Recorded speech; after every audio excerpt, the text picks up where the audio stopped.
Are you curious? Are you curious about bodies, pleasure, and possibilities? And what about curious about what others are up?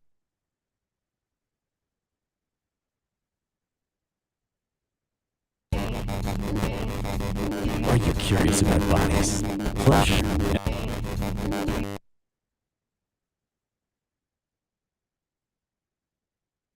Welcome, my sweet pleasure seekers. Well, if I hope you just enjoyed the new intro. Maybe you missed the new intro. Maybe you missed it. But anyway, welcome to the Pleasure Zone, my sweet pleasure seekers. For those of you who are brand spanking new, you may or may not have realized what you've stepped in on. You've stepped in on the Pleasure Zone. And the Pleasure Zone is where we talk about all things pleasurable. Usually the conversation has to do with sex and relationships and looking at sex from all kinds of different perspectives, where sometimes we need to heal certain things like trauma in order to be able to welcome more pleasure into our lives. And today's episode is really about being able to find and navigate how to have and cultivate pleasure in our everyday lives so that we can have pleasure beyond the bedroom and start to find different ways to have it in our everyday life. One of the things I find that when I tell people what I do, they usually either get like super curious, like, oh, you're a sex and intimacy coach. They usually don't get hyper excited about being a holistic health practitioner, and having the potential to like assist them in changing some health issues. That's like, oh yeah, that's whatever. But the sex and intimacy coaching usually gets people's ears tweaked and they start to listen and they get curious. And I also have a very opposite response where people kind of back off and they get scared or grossed out or assume that what I do is like prostitution or something, which it's absolutely not. Um, so it's such a wide range. I get that it's a really, a strange title for a lot of people, and there's a lot of images and ideas that pop up with being a sex and intimacy coach. And one of the things is to be able to assist people who also don't necessarily have partners or maybe have never experienced pleasure to find ways to have pleasure in your life. So I do have quite a few people who have said to me, well, it doesn't really matter. I don't have a relationship right now, so I can't use your services. And that's absolutely not true. Sex and intimacy coaching is best to start with you always. And then if you do have a partner, then your partner also to work with you on whatever's coming up. In terms of whatever you'd like to explore, conversations you'd like to have, different things that you are curious about. So when you're looking at cultivating pleasure in your everyday life, this is an invitation for you to be able to have this kind of pleasure, to have pleasure in your life beyond the bedroom and not making the bedroom the focus of your pleasure.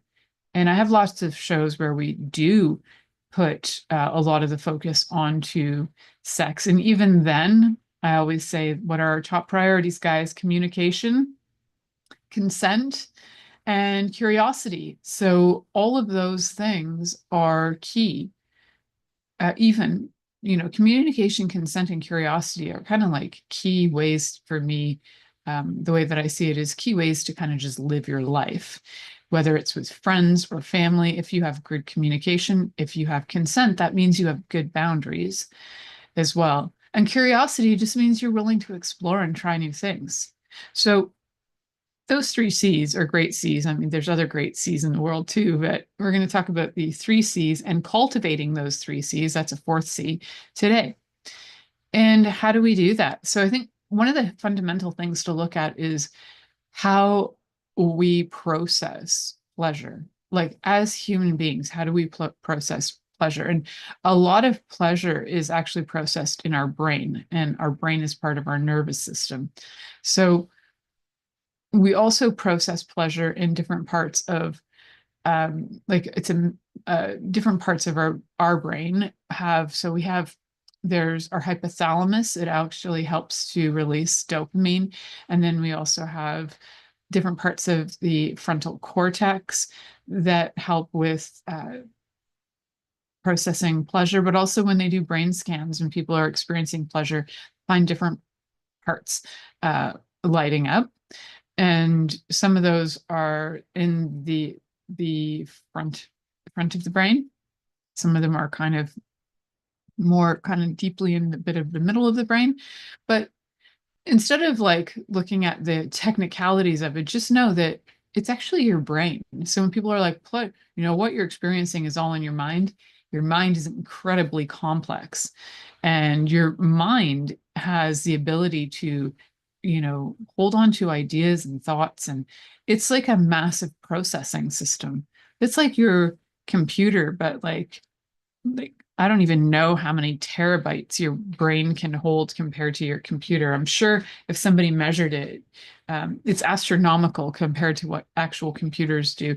And we do process things in a different way. We process thoughts, feelings, and emotions, where, as far as we know, our computers don't. So we are processing all kinds of input all the time. And then our body is changing according to that. So when we are experiencing pleasure in our life, whether that's just like eating really good food or having a fun new experience or having an experience that you enjoy, like a repeated experience, uh, maybe you really love petting kittens or something. So every time you pet a kitten, you're like super happy. Well, then your body will light up and dopamine will get released. So whatever it is that's creating dopamine release in your body, that's one of your four happy hormones. So dopamine, oxytocin, serotonin, and endorphins all get released as part of the happiness hormones, which is also very pleasure related. And although, the words, sometimes people use them interchangeably, I do think they're slightly different. Being happy or being experiencing pleasure, I do think they're slightly different, nuanced maybe. And I do think that pleasure is more than sex, or more than at least copulation as well. Because a lot of people will define sex as copulation, and which means body parts going together. It doesn't necessarily include all the other fun play that sex can include.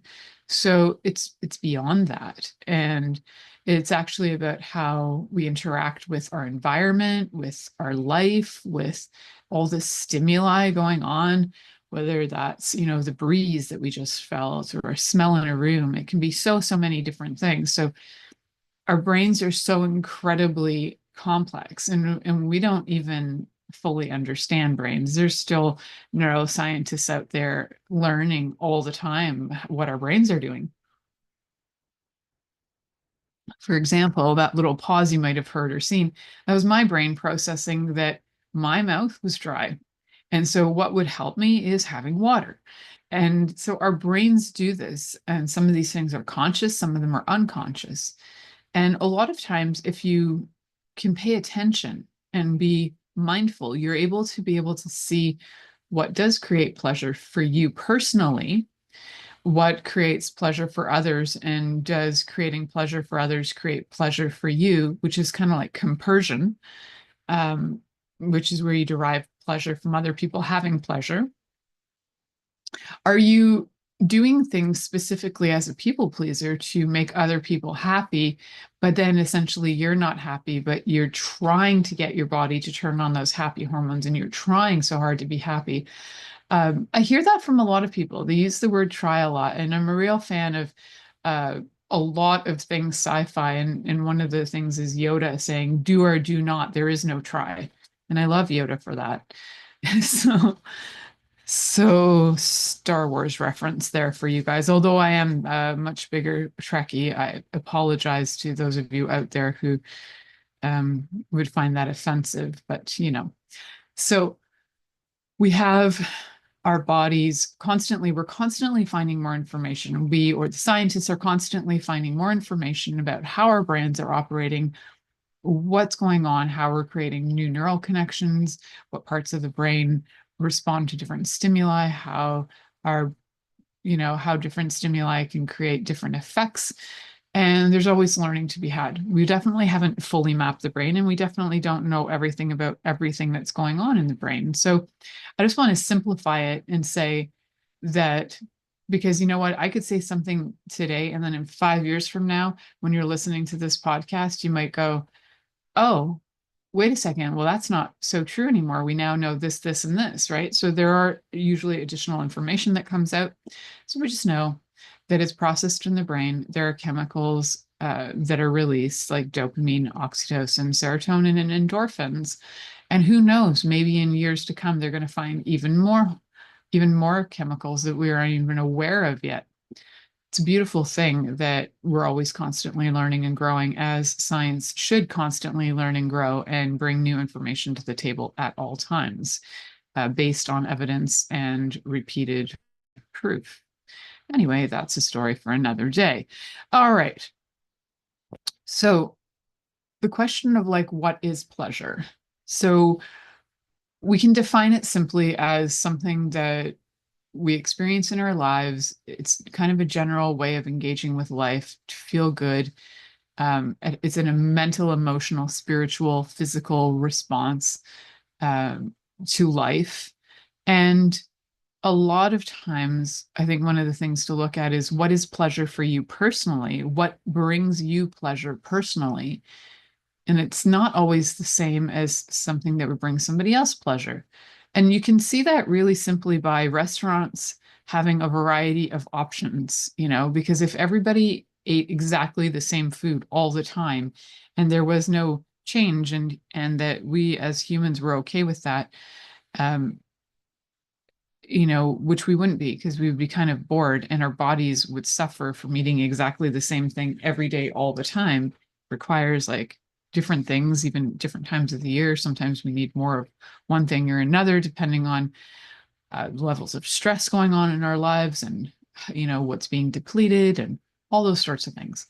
So we can see a lot of evidence around us of why and how our bodies actually receive pleasure, and why everybody's pleasure is different. And so what brings you pleasure is different than what brings somebody else pleasure. And using that restaurant example as an example, so that you can realize, like, hey, wait a second, the same is true when it comes to sex. The same is true when it comes to clothing and materials and textures and lighting and colors, and so many things that we experience in so many different ways. The vibrations coming off of even colors can be like super different for each person. So if you paint a room and you think it's amazing, somebody else could walk in and just have an awful, like, guttural reaction to it, where they just want to puke or get violent, or because their reaction to that color is very different than your reaction to that color. And I have an example of that. So I had a roommate in second year. She's still a friend of mine, good friend of mine. And I had painted my room in this house that we were sharing, and I thought it was a great color. It was like a bluish green, kind of a deep color. And I had a room that didn't have a lot of light, which I was okay with, because I actually wanted to be able to sleep in a lot of darkness. I've always been somebody who doesn't like to sleep with a lot of light interference. So I had this dark room with this like deep bluish green, kind of gray color walls. And it was the first day I met her. And she walked into the room and went, "That is a horrible color." And I was like, wow, that's a really strong reaction. Nice to meet you too. Anyway, we are like some of the best of friends. So it's kind of funny. It's kind of funny how some of my best of friends we've had violent reactions in the first 5 minutes. But anyway, that is what it is. So that is just, one of those examples where I found that color comforting and she found it quite obtrusive. And the kind of hilarious part was, I had leftover paint and she ended up using it to kind of like graffiti her walls later. So I guess she didn't hate it as much as she thought she did. So one of the things to look at is like, what does bring you pleasure? What in your environment do you like, and what don't you like? And Marie Kondo, takes it as what brings you joy. And that's similar kind of energy as pleasure. So what brings you joy? And the things that don't bring you joy, you need to move. And like the way I keep my desk brings me joy, but my other best friend looks at my desk and it mortifies her because it's like she can't handle all the stuff on it. So whatever brings you joy, go for it. If it doesn't bring you joy, don't do it. I like to have things accessible. So I like to have things that I can just touch, very tactile. And that's not true for everyone. And not everybody likes to have things the same way, right? So what is pleasure for you? What do you like in your environment? How do you like your environment? And, whether that smells or lighting or different ways you've had things organized or not organized or whatever works for you, you need to know what works for you. So in our next segment, we're going to look at a few different things to help reframe your mindset to be able to figure out how to get out of the places where you're struggling to feel pleasure and be able to get into that and allow yourself to even be indulgent a little. So we'll look at that when we come back. You're listening to the Pleasure Zone here on Inspired Choices Network, and we'll be right back after this commercial.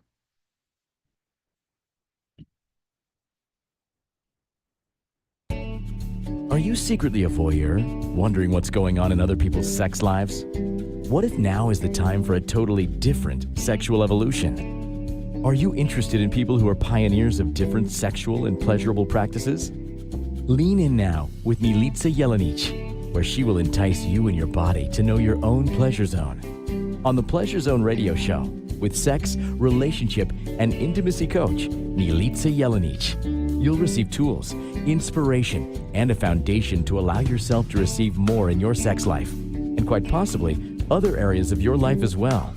Listen for the Pleasure Zone with Milica every Monday at 8 p.m. Eastern Time, 7 p.m. Central Time, 6 p.m. Mountain Time, and 5 p.m. Pacific Time on InspiredChoicesNetwork.com.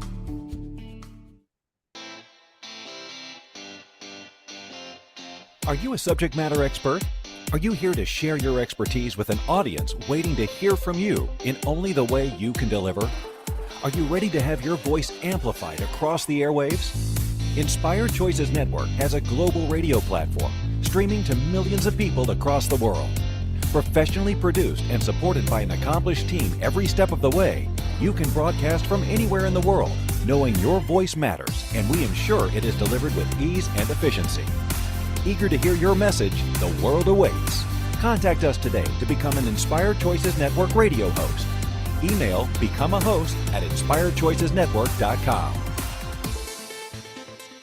This is the Pleasure Zone with sex, relationship, and intimacy coach, Milica Jelenic. To participate in the program today, join our live studio audience in our chat room at inspiredchoicesnetwork.com. You can also make the choice to ask or comment by email, info@milicajelenic.com. Now, back to the program. Welcome back, my sweet pleasure seekers. So in the last segment, we were talking about pleasure and how it's different for everyone and how some people feel like maybe they don't deserve pleasure or they don't know how to experience it. And I can understand that. There were a lot of times and ways in my life where I haven't experienced pleasure. And there are times in my life where people think that I'm mad, but actually I'm thoroughly enjoying my frustration or thoroughly enjoying my anger or rage. And I've managed to learn to reframe that. So there may have been probably a time in my life where I would get stuck in anger and not know what to do with it. But now I kind of I'm like, oh, there's anger. I'm going to not only lean in, I'm going to love it. I'm going to touch my anger with love. And then I'm going to see what shows up. And in doing that, it usually shifts quite quickly. And at the same time, it makes all the feelings okay.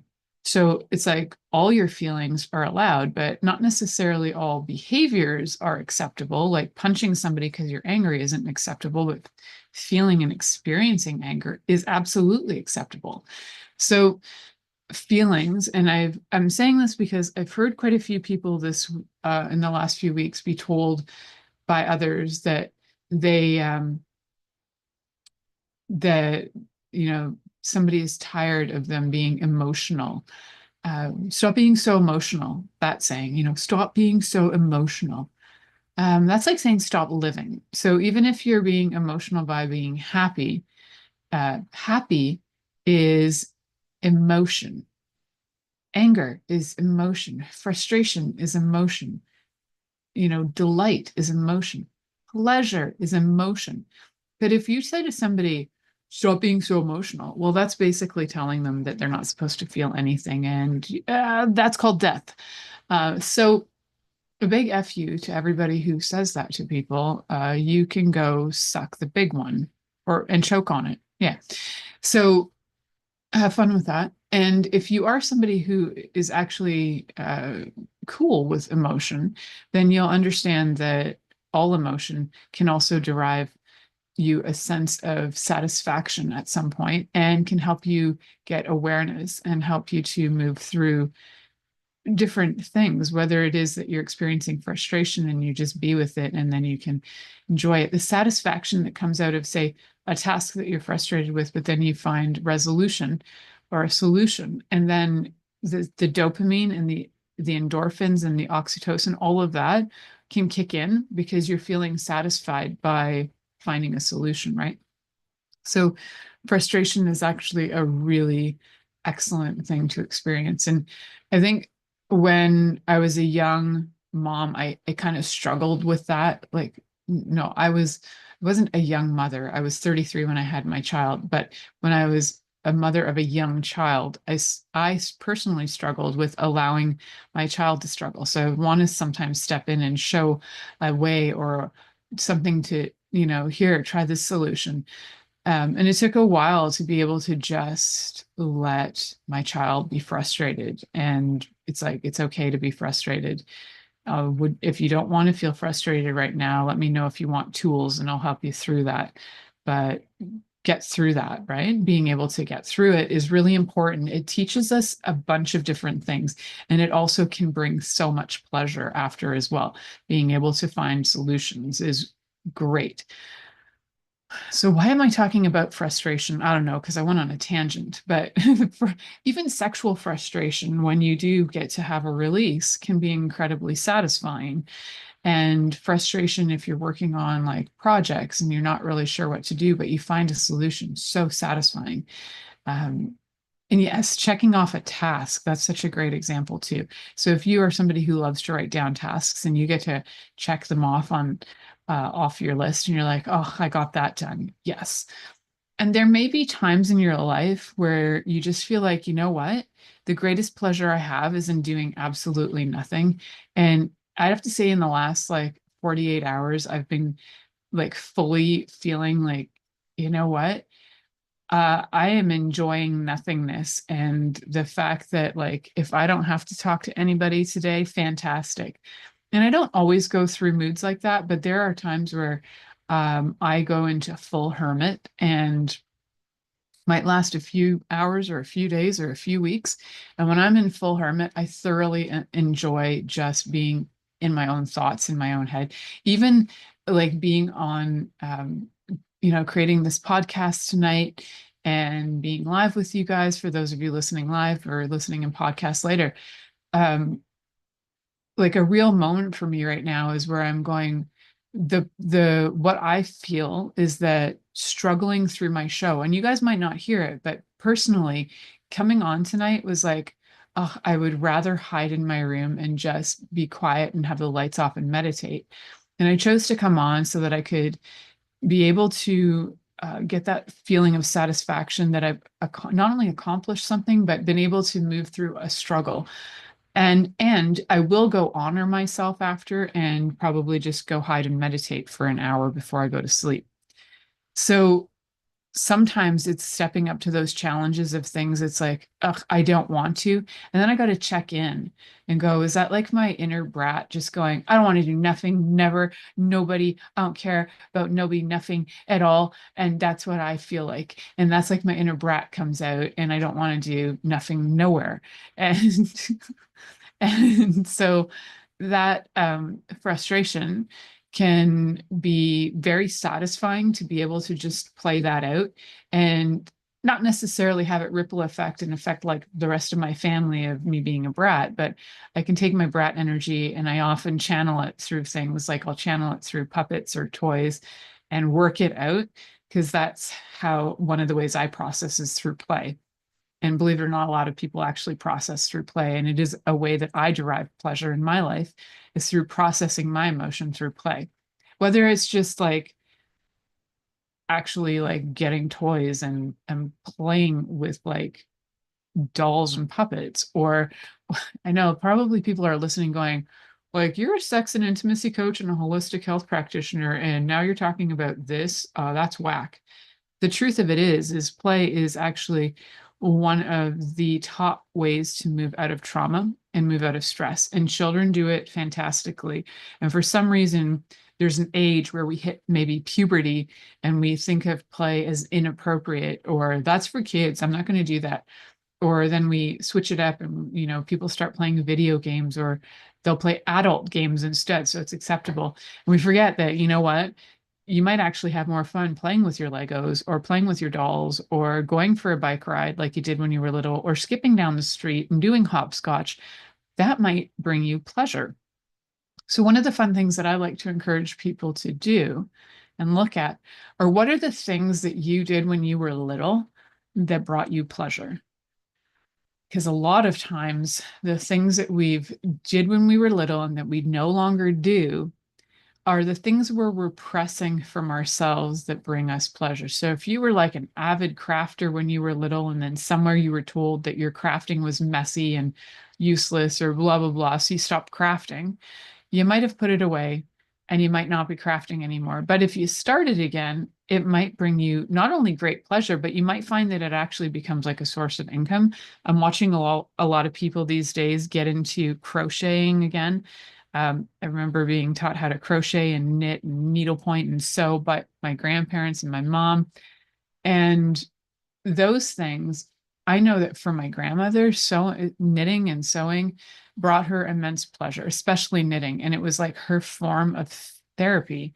And she would knit and knit and knit and she could knit a pair of socks in like 2 days. She was phenomenal and fast. And she could like do it while watching a show at the same time.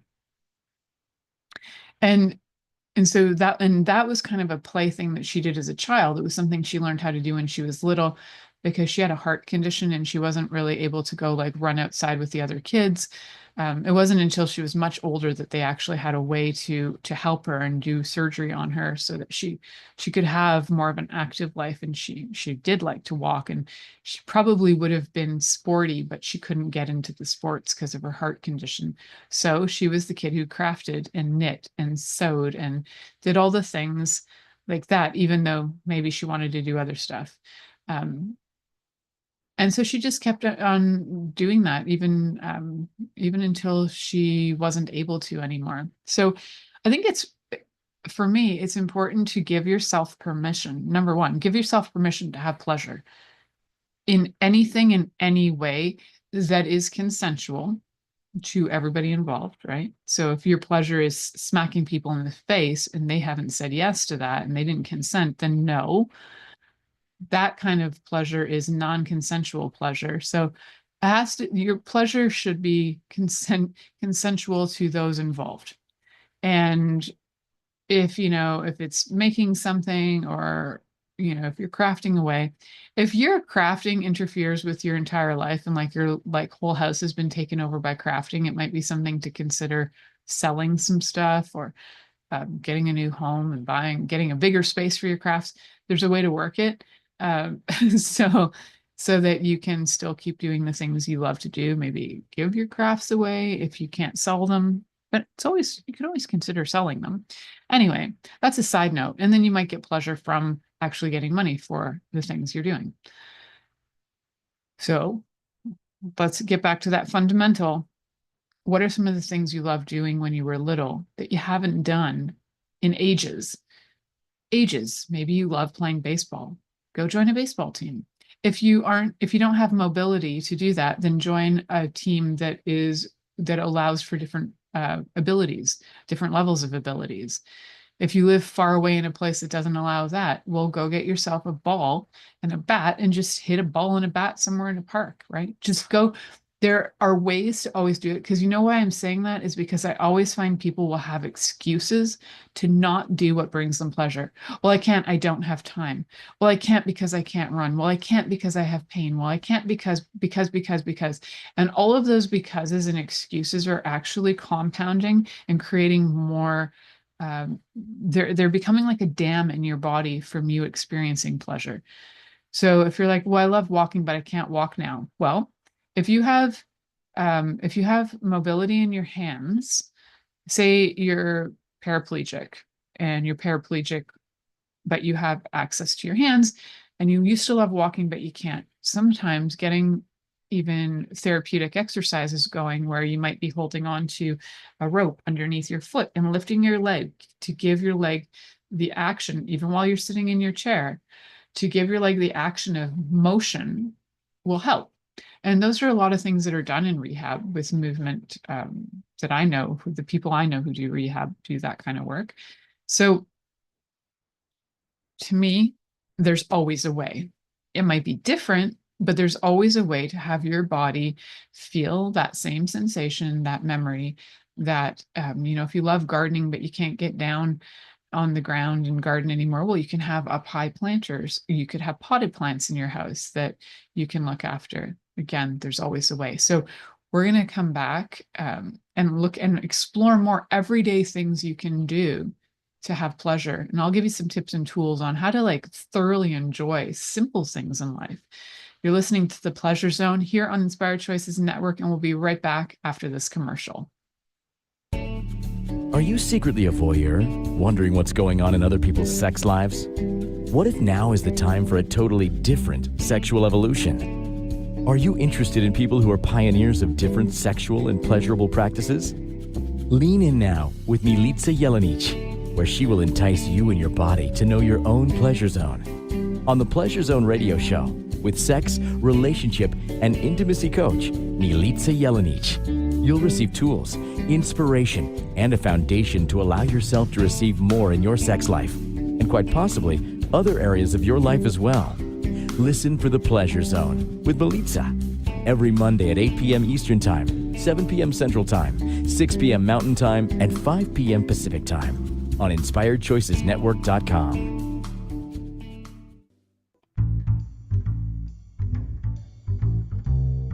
How wonderful would it be to carry your favorite Inspired Choices Network host with you throughout your day?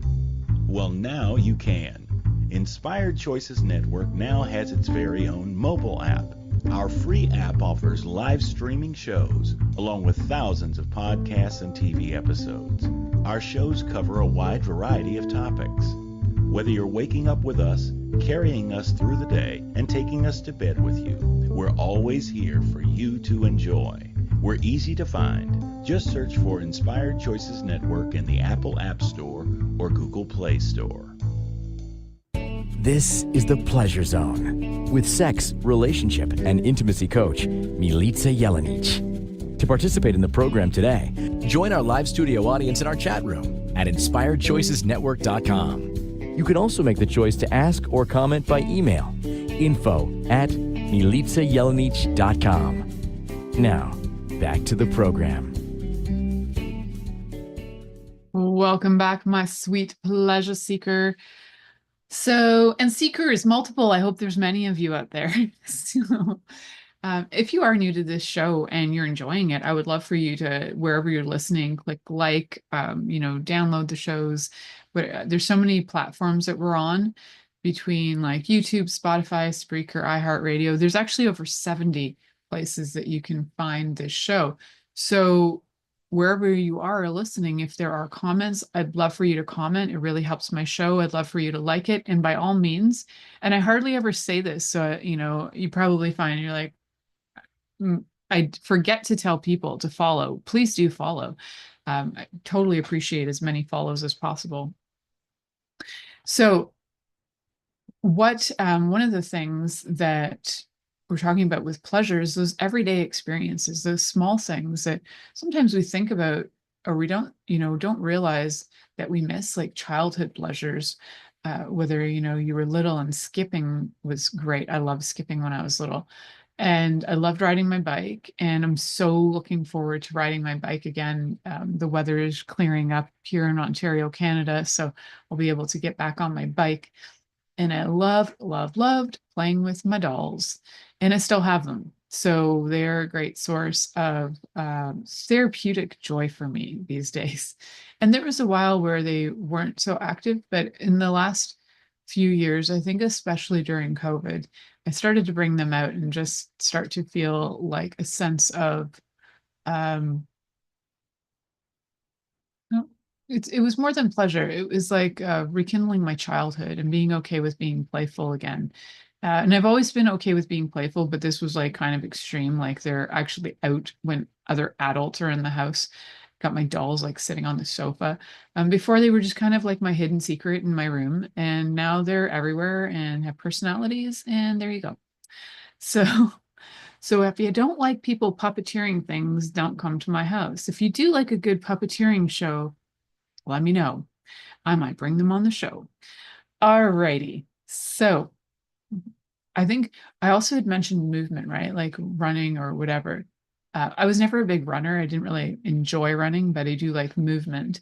And one of the things I loved doing as a child was dancing. And so I was part of a dance group for 15 years. I was part of a folklore dance group, Serbian folklore.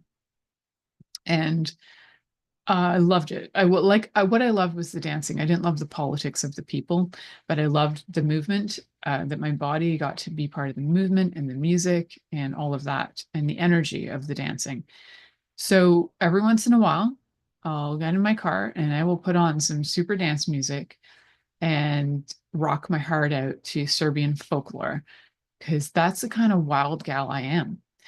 And sometimes I'll put it on in the house when nobody's around, because the dancing can be quite jumpy, and our house can move. So sometimes I do it outside, sometimes I do it in the house, sometimes I do it in my cabin that I work out of. You never know where you will find me dancing. And you might find that there was movement that you really enjoyed too in your life. And coming back to the movements that you enjoyed, whether it was stretching or swimming, all of that's movement. Just, I remember lots of girls growing up, they loved doing cartwheels. For the life of me, I can't do a cartwheel. I even hired a woman once who was a gymnast, like pretty up there gymnast, to try and teach me. And she's like, oh yeah, I've no problem. I know lots of people who say they can't do cartwheels and I could teach them in usually an hour or so. She was with me for 4 hours and she basically surrendered and was like, yeah, okay, so there are people who just can't do cartwheels. Yeah, that's me. I'm one of them. And I love when people are like, yeah, I've taught we'll hire experts and they will often surrender when it comes to things like handstands, cartwheels, skating. That was another one. I had several friends try to teach me how to skate in my life and not happening.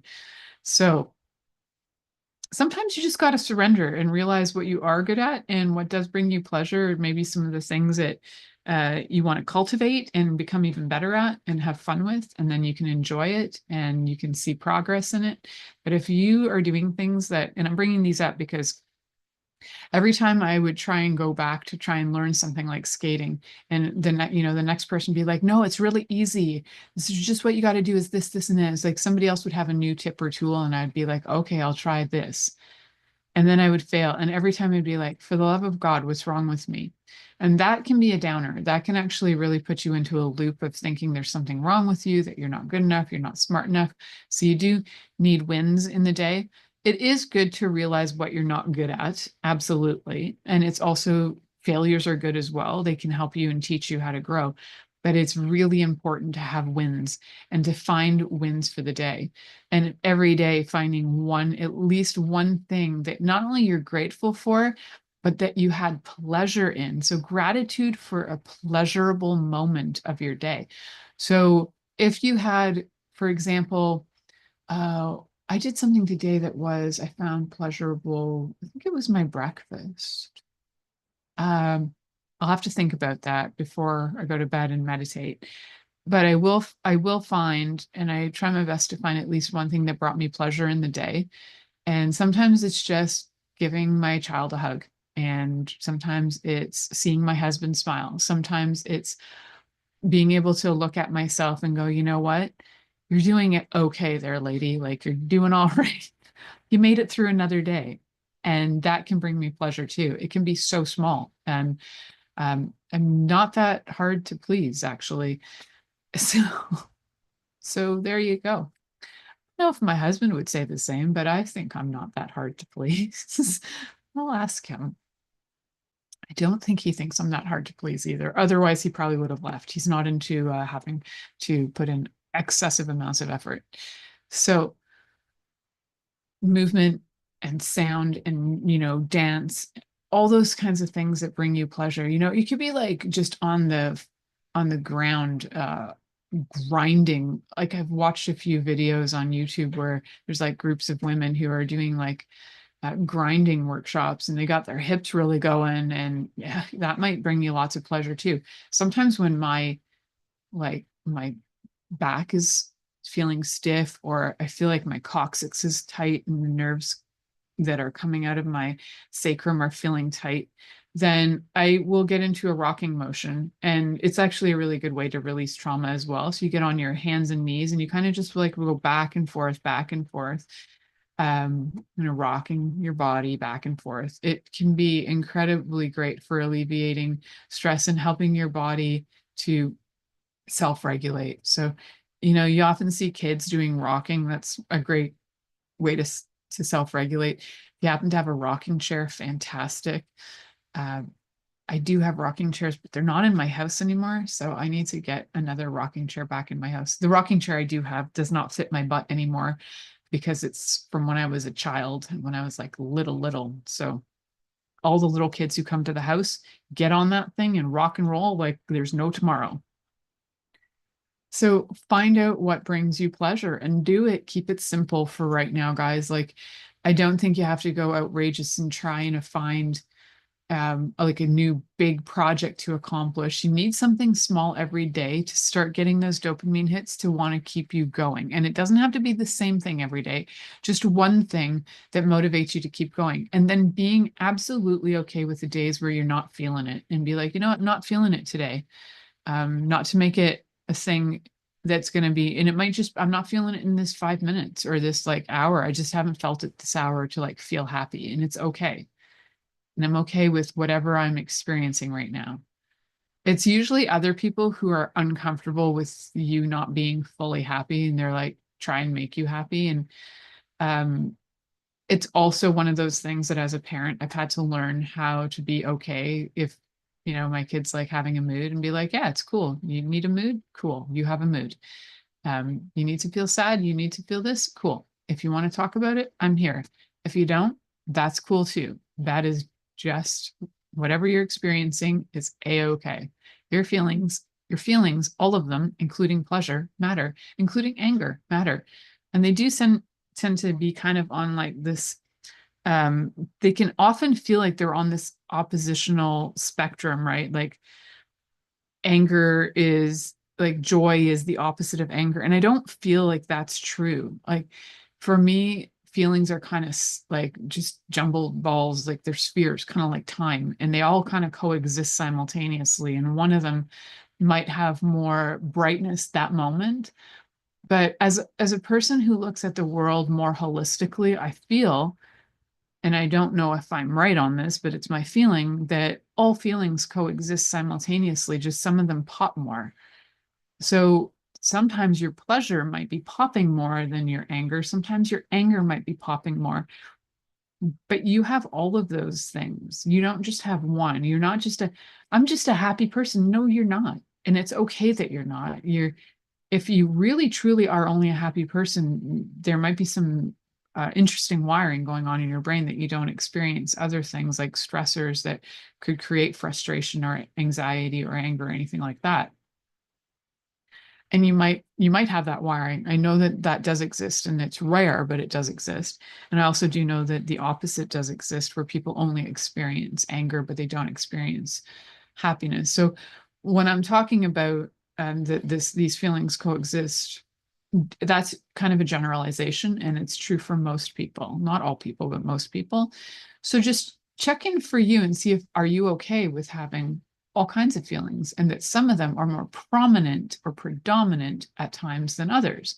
Maybe they're lighting up more, they're more evident than other feelings, but the feelings are all there. And then how would you like to express them? What would you like to do with them? So I kind of went off on a bit of a tangent, but I think you guys get what I'm talking about. So we're going to come back and we're going to wrap up the show. We're going to head off to the next commercial break. You're listening to The Pleasure Zone here on Inspired Choices Network, and we'll be right back after this commercial. Are you secretly a voyeur, wondering what's going on in other people's sex lives? What if now is the time for a totally different sexual evolution? Are you interested in people who are pioneers of different sexual and pleasurable practices? Lean in now with Milica Jelenic, where she will entice you and your body to know your own pleasure zone. On the Pleasure Zone radio show, with sex, relationship, and intimacy coach, Milica Jelenic, you'll receive tools, inspiration, and a foundation to allow yourself to receive more in your sex life, and quite possibly other areas of your life as well. Listen for the Pleasure Zone with Milica every Monday at 8 p.m. Eastern Time, 7 p.m. Central Time, 6 p.m. Mountain Time, and 5 p.m. Pacific Time on InspiredChoicesNetwork.com.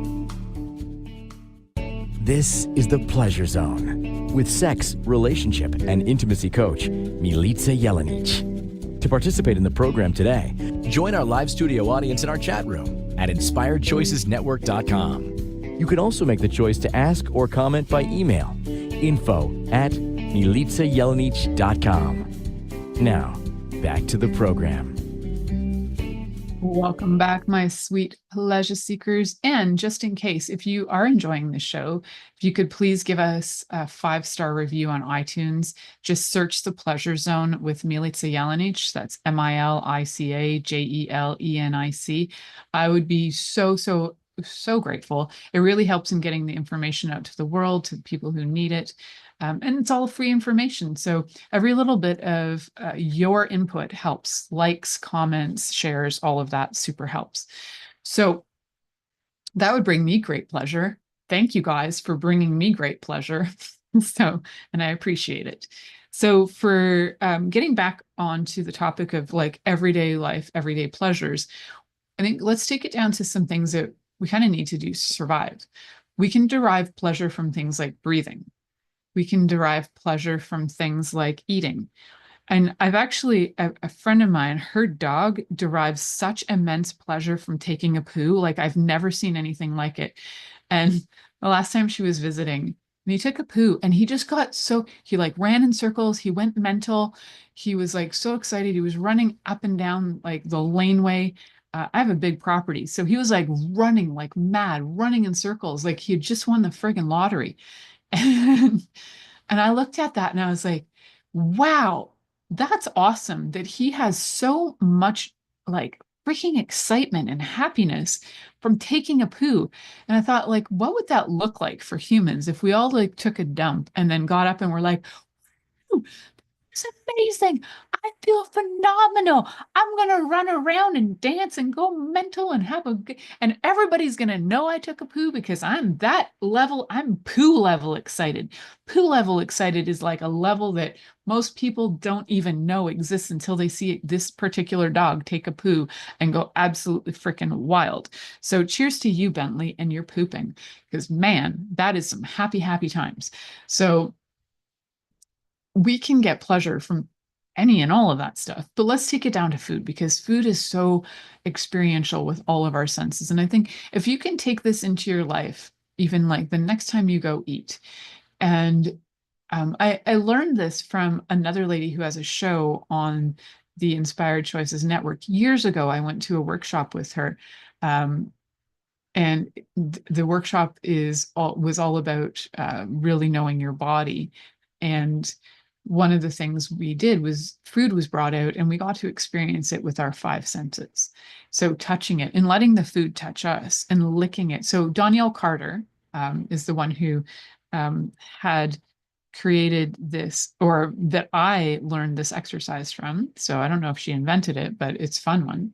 So pick a food, whatever it happens to be, and experience it with all your senses.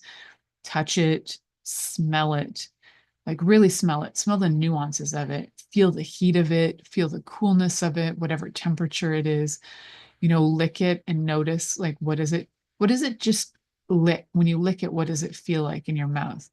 And then if you bite it once, what does that feel like? If you let it sit in your mouth and roll around your tongue, what does that feel like?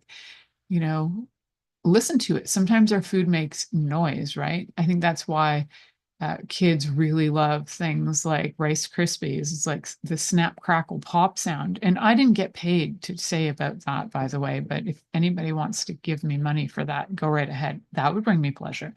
So foods do make noises, and sometimes those noises can be super exciting, sometimes scary, like listening to a lobster being boiled. That scared the crap out of me when I was little. So some foods make noises that are scary. Some foods make noises that are exciting and pleasurable, and sometimes they're sloppy and fun sounding. And the look too, like having food that looks good is enticing, right? So fully experiencing your food with all of your pleasure, with all your senses, and deriving pleasure from it. So taking like just a bite and feeling it and smelling it and experiencing it. Mindful eating it's really an interesting experience. You'll probably find that you hardly need any food, and that you feel satiated, and your body starts to feel full, and it becomes efficient in different ways, right? So yeah, it's not that you're necessarily eating a lot, but it's that your body will eat what it requires, and it will eat till it's satisfied and feeling pleasure. So I think that's really important to pay attention to those things, or because our body is always speaking to us. So have fun with your food for sure. And then another one of the things to do is to look at all the different ways in your life. Like, are there different belief systems, or whether it's like religious or things you were told by your family, like, you got to work hard. Work shouldn't be fun. You're having too much fun.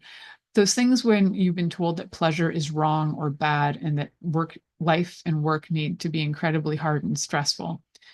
I think a lot of people who were raised by hardworking moms, hardworking parents in general, got that passed on. And that is a value that sometimes can be traumatizing and create generational trauma, so that we forget that we can have pleasure. And generational trauma is an interesting thing.